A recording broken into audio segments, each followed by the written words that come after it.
അവസ്ഥ കൊണ്ടല്ലേ നീ അമ്മമ്മയുടെ ചണ്ടി കഴുകാറുണ്ടോ? ഇസ്രായേൽ അമ്മാമ്മയുടെ തീട്ടം എന്തോ ആ തീട്ടമാക്കാറുണ്ടോ? കയ്യിൽ തീട്ടം മണം ഉണ്ടാവൂലേ?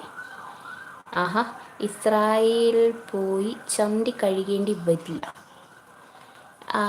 അന്നേരം ചേട്ടൻ, ഞാനൊരു കാര്യം ചോദിക്കട്ടെ, ചേട്ടൻ അപ്പി ഇടുമ്പോൾ ചേട്ടൻ്റെ ഭാര്യയാണോ ഒന്ന് കഴുകി തരുന്നത്? അത് തൊട്ടപ്പുറത്തെ വീട്ടിലെ ചേച്ചീനെയാണോ വിളിച്ച് ചേട്ടൻ കഴുകിപ്പിക്കുന്നത്?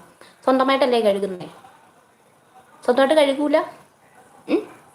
ഇവിടെ ഇസ്രായേലിൽ വന്ന് ജോലി ചെയ്യാന്ന് പറഞ്ഞാൽ വാർദ്ധക്യരായ, സ്വന്തമായിട്ട് അവരവരുടെ വ്യക്തിപരമായ കാര്യങ്ങൾ പോലും ചെയ്യാൻ സാധിക്കാത്ത, ഡിസേബിൾഡ് ആയിട്ടുള്ള, മെൻ്റലി ഓക്കെ അല്ലാത്ത, അൽഷിമേഴ്സ് പേഷ്യൻ്റ്, ഡിമെൻഷ്യ പേഷ്യൻസ് അങ്ങനെയുള്ളവരെ നോക്കാനാണ്. പ്രത്യേകിച്ച് ഇസ്രായേൽ മാത്രം പറയണ്ട, UK, പോളണ്ട് അങ്ങനെയുള്ള സ്ഥലങ്ങളിൽ പോലും ഉണ്ട് കെയർ ടേക്കേഴ്സ്.